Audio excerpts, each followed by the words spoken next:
Hello! Welcome to Squid Essays. Inking your academic pen. My name is Julie and I will be your instructor as we read through Assessment Process Essay. The article source is embedded in the video description below. Feel free to read along. Please note that you can get a custom, plagiarism-free essay for as little as $10 a page at Squid Essays. The link is in the description. Unit 302. Assess occupational competence in the work environment. This unit assesses your performance in assessing occupational competence for your learners. There must be evidence to cover all assessment methods and performance evidence covering the following, as a minimum: observation of performance in the workplace, examining products of work, questioning the learner. Simulation is not allowed. Other forms of evidence for the remaining assessment methods include discussions with learners, witness testimonies, use of others, learner statements. Recognizing prior learning. There must be valid, authentic and sufficient evidence for all assessment criteria in this unit. There must be evidence of you carrying out at least 2 assessments of 2 learners on registered trademark occupational competence, 4 in total. Unit 303. Assess vocational skills, knowledge and understanding. This unit assesses your performance in assessing vocational skills, knowledge and understanding. There must be evidence to cover all assessment methods, in the specifications, and performance evidence for at least 3 of the following: assessments of learner in simulated environments, skills tests, oral or written questions, assignments, projects, case studies. Recognizing prior learning. Other forms of assessment will be acceptable for the remaining assessment methods. Your work will be assessed by observation, examining product from work, and questioning discussions. There must be valid, authentic and sufficient evidence for all assessment criteria in this unit. There must be evidence of you carrying out at least 2 assessments of 2 learners on registered trademark skills, knowledge and understanding, 4 in total. Unit 301. Understanding the principle and practices of assessment, the assessment process. Knowing when to assess the learner is vital. It is impossible to assess the learners before they have acquired the necessary skills to meet the standards. This makes it essential to assess the learners on an individual basis and plan for the assessment at the right time. Stage learning assessment. Recruitment. Learner is recruited onto program initial assessment to assess their potential, see what they already do, gauge their suitability, and then is registered with the awarding body. Induction. The learner is inducted onto their learning and the learner is inducted into the qualifications and development program. Assessment process. Planning for learning and assessment of learning. The learner agrees the targets, and plans are made. The results of the initial assessment inform plans for how these will be achieved. These are recorded and ensure that realistic targets are set. Regular on an individual learning plan, ILP, assessment is planned. Learning and development. The learner undergoes training and development over assessment for learning takes place at regular time and intervals to see how the learner is progressing. Acquire skills. The learner is given feedback on their performance practices and applies what they have learned. Targets are adjusted and further training and starts to perform. Standards development are arranged as necessary. Consistently performs to the standards under a variety of conditions at work. When, and only when, the learner is performing confidently and consistently to appropriate standards. Assessment planning. Does planning for assessment against the standards take place?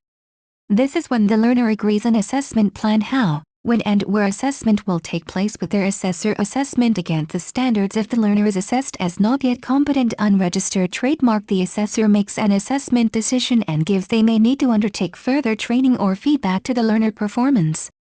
Practice further assessment is planned as necessary. Certification. The learner receives a certificate of their achievement for the awarding body.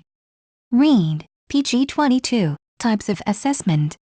Initial assessment is used to gain information about your learners and find out where they at the start of the program in relation to their learning styles, their learning needs, support needs, their prior qualifications, experiences and knowledge, and finally, any health or disability needs. Formative assessment is used to track learner progress during their program. Summative assessment is used to conclude assess learner achievement at the end of their program. Peer assessment is gathering evidence from learner peers about their performance in the workplace, managers and colleagues, for example. Self-assessment is gathering evidence from the learner about their performance in the workplace and taking a proactive role in their program. Task 1. Explain the purposes of initial, formative and summative assessment. Include an example of each. 1. Task 2. Explain how peer and self-assessment can be used effectively to promote learner involvement and responsibility in the assessment of learning. 4. 3. Concepts and principles of assessment. Task 3. Define the key concepts and principles of assessment as below. 1. Validity 2. Reliability 3. Authentic 4. Sufficient 5. Current 6. Importance of objectivity and fairness to learners 7. Importance of transparency for learners. Task 3. CONTD. Reflection on practical activity. Day 2. 8. The role of evidence in making assessment decisions against learner unregistered trademark S. Knowledge, skills and competency against set criteria. Task 4. Explain the importance of involving the learner in the assessment process in relation to 4.1.9. Transparency and efficiency assessment cycle. Pick understand how to plan assessment. Task 5. Explain how you have considered the following factors when planning assessment with your learners. Where possible, give examples. 10. Feedback to learners. 11. The importance of complying with relevant assessment strategy. Holistic assessment. This approach to assessment is the best method of assessment when assessing to set criteria. This involves planning an activity with the learning for a unit and then finding out all the activities and evidence that the learner will produce in covering criteria from addition units without having to plan additional activities. Task 6. Evaluate the value of holistic assessment in efficient evidence collection for the learner and assessor. Evidence that can be used for more than one unit. Identify how the learner integrates, for example, knowledge and understanding into their practice. Explain how you have planned an assessment so that a variety of evidence can be derived from one assessment. Types of risks in assessment and how to minimize these through planning. Task 7. Summarize the following risks that may be involved in assessment in your area of responsibility and explain how to minimize these risks through planning. 3.4/3. 5. The use of technology in the assessment process. The use of technology is becoming more important within the assessment process, especially when quality assurance staff require assessors to justify assessment processes used. Adapted from Implementing Learning Technology, 1999. Task 10. Explain how technology can be used to enhance the assessment process. Include the use of video evidence of skills/performance, recording of oral evidence, paperless portfolios, computer-based/online testing. Task 11. Explain the responsibilities of the assessor. 1. 3. Regulations and requirements. Who unregistered trademark S.U. Adapted from the Best Assessor Unregistered Trademark S Guide. HRE 2011. The assessor is responsible for deciding whether a learner has achieved the required standards or not. The internal quality assurer maintains and improved assessment practice, support assessors to be vigorous and reliable when making every assessment decision. The external quality assurer ensures the assessment and internal quality assurance is consistent across different centers. The general requirements for the qualifications you deliver and found in the standards for that qualification and the evidence requirements documentation. You can find these at g/quality team documents /QCF qualifications /standards or resources. Other key documentation about lifetime, the center, are also stored centrally. These documents include the quality improvement strategy, which sets the scene for assessment and quality assurance, found at g/quality team documents /quality improvement strategy. This document is lifetime unregistered trademark S statement of intent for assessment and internal verification across all qualifications delivered. It is for all staff involved in the delivery, coordination, management and administration of qualifications. It describes lifetime unregistered trademark S structure, the process of assessment and internal verification, monitoring and management procedures, as well as formal procedures like appeals, equal opportunity/data protection, confidentiality and health and safety. Task 12. Identify the regulations and requirements relevant in your area of practice. 1. 4. Consider general requirements, regulations and importance of complying with the assessment strategy. Task 12. Write a reflective account based on your experiences with your learners to include, evaluate the importance of quality assurance in the assessment process. Summarize quality assurance and standardization procedures. Task 13. Summarize the relevant procedures followed when there are disputes concerning the assessment. 6. 1/6. 2/6. 3. NB. This could also be assessed in the form of a discussion with your assessor. Understand how to manage information relating to assessment of occupational competence. Keeping records of assessment and planning is essential for a number of reasons, including learner reflection, identifying development, progression, support, and record of developments for the learner. These records can also be called upon for internal and external verification, standardization, and in the event of an appeal. Task 14. Explain the importance of following the management of information, completing and storing, in relation to proving accurate information on learner achievement, contributing to quality assurance and standardization processes, proving the basis for feedback to the learner, and reviewing learning progress, making information available in the event of appeals. Task 15. Explain how feedback and questioning contributes to the assessment process. 7. To understand the legal and good practice requirements in relation to assessment. Task 16. Explain the company and awarding body policies relating to health and safety, including learners' emotional welfare, confidentiality, transparency, record keeping, compliance with the relevant assessment strategy in assessing qualification, equality and diversity. 8.